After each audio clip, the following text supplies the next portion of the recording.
today. So we're going to move now into our final speaker of the day. It's Dr. Adam Brown, who's Head of Research at Substance, because I think Martin touched upon this, and John, you did as well, this whole notion that there's so many ideas about how we can engage people and have a really good impact. But often as a sector, we've really been kind of slated in terms of being able to demonstrate that impact. So I think Adam is going to talk to us really about demonstrating the impact of these kinds of places and how you can do that regardless of the size of your organisation or the scale of your organisation. Some fundamental principles that if we all kind of take them on board, it helps us to make the case more locally, but it also helps when you're having those very senior level conversations right across the city region. I think, Martin, what you said, you know, in Greater Manchester, life expectancy difference is 12 years. It's just not right. Should be for everybody. We should all have a good quality of life. So if we can create a better case, if we can create more investment therefore from different departments, I think that's only going to benefit everybody, but more importantly the communities that we serve. So Adam, over to you.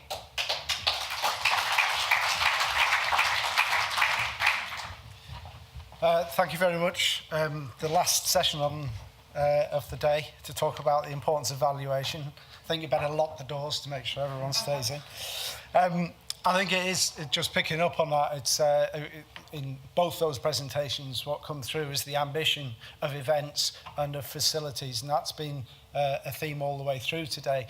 What I wanted to focus on really here is that all of that ambition is fine. A lot of the work that's going on is very, very good. But unless we're able to demonstrate that, then there's a big hole in the equation, really. And this, I'm going to talk a little bit about community sports businesses and facilities, because that's a very strong emerging theme within community sport at the moment, and it's an area that we've worked on with Substance, both in terms of the software that we produce to help evaluation, but also the research projects that we've done for Sport England and others. But it does really apply across the board, whether you're talking about a mega event or you're talking about a library that's been taken over by a local community group. Setting a bit of context for this, I think there's been a change over the last few years in terms of a stress on the need for difference and different ways of doing things. It's come through in terms of the government strategy, Sporting Futures, talking about co-locating facilities with other services and doing things differently in that kind of way. In Sport England's strategy, very much a stress on helping communities to take ownership of facilities and help run them, whether that's actual ownership through community asset transfers, forming community interest companies and the like, or whether just being involved in the running of facilities more. And the Community Assets Fund, which I think Charles touched on this morning, has very much stressed the importance of working in new and different ways. So it could be a village hall that's a focus for sports investment rather than traditional sports venue. And they're looking for new ideas, they're looking for less grant dependency, and they're looking for more resilient organisations. So there's a wider context here in which this sits, which is that there's a desire for things to be done differently. And if there's that desire, then there's a need to be able to demonstrate whether that difference works or not. The second context is a broader kind of business context, really, in terms of the move towards cooperativism, the development of co-ops and the growth of co-ops and community interest companies and the like, which really, since the financial crash, have been seen as a bit more of a sustainable way of running organisations, whether that's your local pub, your local library, or your local sports club. And that broader kind of context has very much come through under the Localism Act and the localism legislation, which has sought to empower communities to take control of their local assets. And I think that has a very particular relevance for sport, where you've got local authorities seeking to disinvest, seeking to find other ways of running, whether it's a park or a sports hall or a swimming pool. There's a need for communities to get more involved. And the Localism Act's been important in shaping that. There are big problems how that legislation's being drafted, but it has created an atmosphere in which community organisations now feel more able to take control of their facilities. And there's been a big rise in community asset transfers. It's probably the biggest growth area in community asset transfers across the sector. And so you've got all these a range of agencies now seeking to develop this sector, from power to change to social investment business, big society capital. Sporting capital is a very specific sport-related investment vehicle for community sports facilities and organisations. And so there's this broader kind of groundswell both of funding for these kind of ventures, but also wider legislative support for them. And the results are starting to emerge. So the community sports business market, so this is sports businesses, clubs, swimming pools, leisure centres, multi-facility centres, are growing probably faster than any other sector. And this is Power to Change's research that's suggested they're growing. The sports sector is growing faster than any other sector in relation to community sport. And I don't know if you can see, but sport and leisure in terms of income is up there over between 400 and 500 million, and in terms of asset value is second highest next to community hubs at 400 million. And that's been underpinned partly by new kinds of investment into sports facilities like community shares, crowdfunding sources and things like that that have really started to emerge as a significant investment into the delivery of community sport.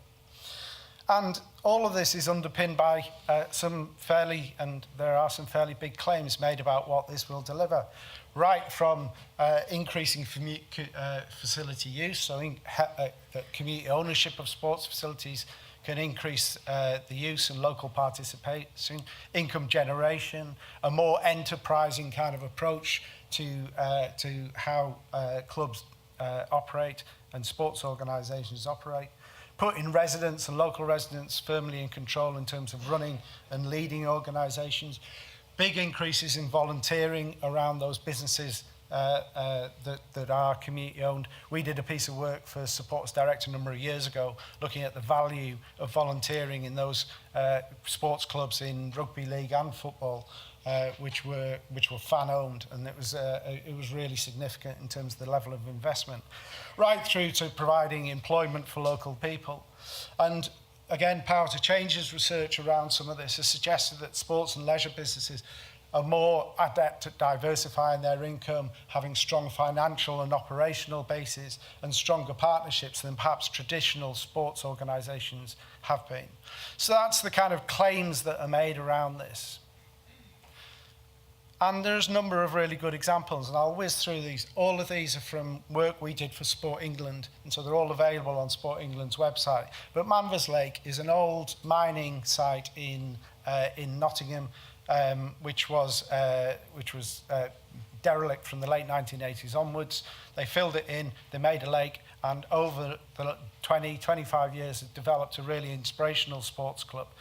And the start of it was really a feeling they wanted to develop a canoeing club that was different to all the other canoeing clubs. And they saw it as a vehicle, as a site in which they could demonstrate how things can be done differently. And I think one of the key differences in how they approached it was they developed it as a genuine multi-sport site, but they had a one club philosophy around it. So you join the club, and that means you can take part in canoeing, sailboarding, fishing, swimming, triathlon, whatever it is. There's about 10 or 11 different sports that operate all around this one lake. And that philosophy has underpinned everything they do. It's hugely accessible. It's attracting audiences from the target groups for Sport England's strategy in terms of the high A&D areas. It's delivering on well-being by providing really attractive blue-green space in what was a former industrial site. Another example is Furness Vale in the Peak District, where it's taken them 10 or 11 years to develop a football pitch that was really badly drained. It was a bit of a joke amongst local football leagues about how bad this pitch was. But they formed a community company, and they realised that it had to be bigger than just about providing a pitch. So they've got pathways for walking, they've got equipment, gym equipment in the outdoors, they've got links with volunteer groups, and last year they were awarded the most improved site by Fields in Trust.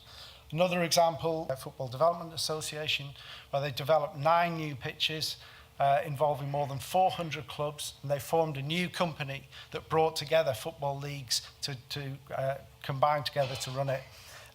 Significant funding from Power to Change and Sport England, and have generated huge levels of participation, very high involvement of BME communities who were previously excluded or a bit marginal to football development, and coaching and volunteering programs to upskill the people who get involved.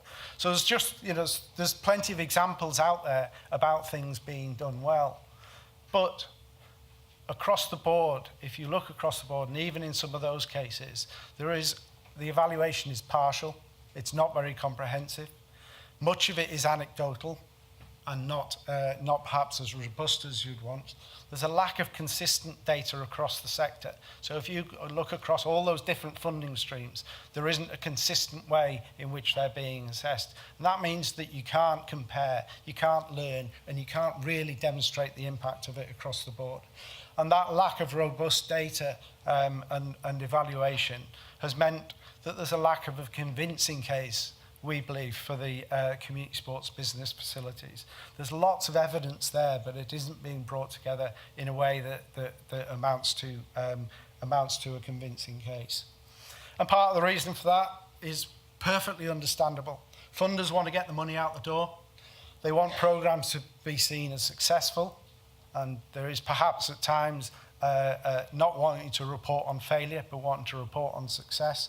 And there's a tendency not to make very stringent demands on the businesses they invest in, the facilities they invest in, to demonstrate the impact that investment has made. And I think if you talk to any of the agencies around this, they'd probably accept that as fair. From the community business side, there are also tensions within that. Businesses want to get on with running the business, and they don't want to get on with providing evaluation data to funders to demonstrate what they know in their heart is right, which is what they're doing is good. So there's a tension there at both the provider end of the funding towards this as well as the supplier end. And that really combines to a pretty low bar that's being set at times about how this kind of sector and these kind of facilities. And I'd argue as well that probably applies to mega events as much as it does to community sports businesses. We did evaluation years way back in a previous life of the Manchester Commonwealth Games for UK sport. This is when I was at Manchester Met. And it was the case then that there wasn't enough evaluation of what impact this major event had on sports participation.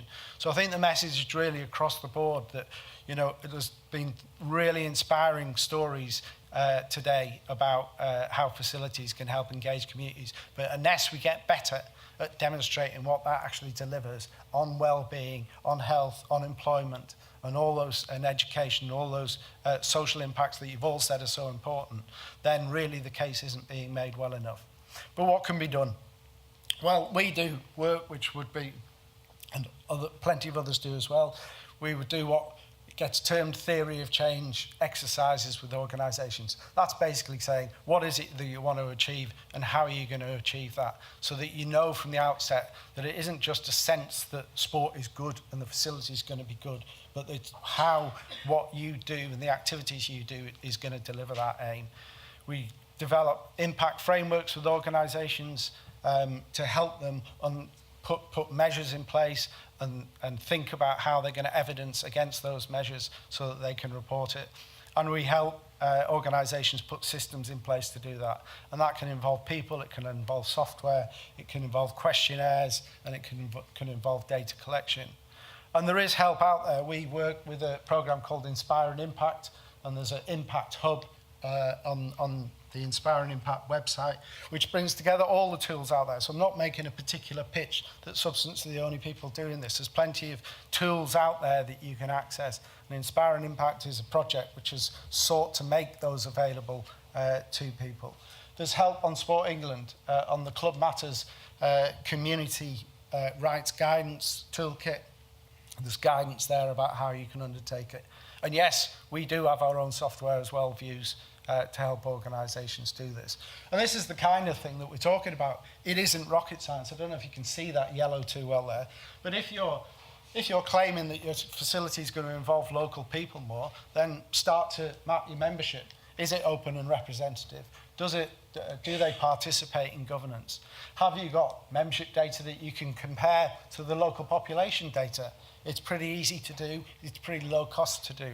There's some really easy measures which you can put in place.